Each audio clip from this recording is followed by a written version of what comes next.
त्याचप्रमाणे मी इथे थोडीशी डाळ काढून घेतलेली आहे, तर ती देखील इथे मी ऍड करणार आहे.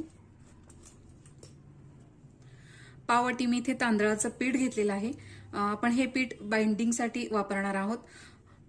तांदळाचं पीठ नसेल तर तुम्ही रवा घेऊ शकता किंवा बेसन पीठ देखील घेऊ शकता. तेही नसेल तर अगदीच पाव वाटी तुम्ही इथे ज्वारीचं पीठ देखील घेऊ शकता.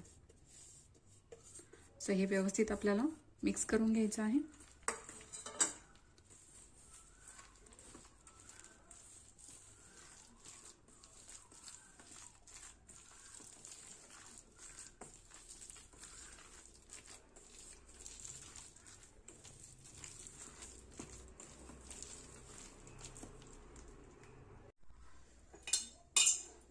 तर अशा पद्धतीने आपलं हे वड्यांचं मिश्रण इथे तयार झालेलं आहे.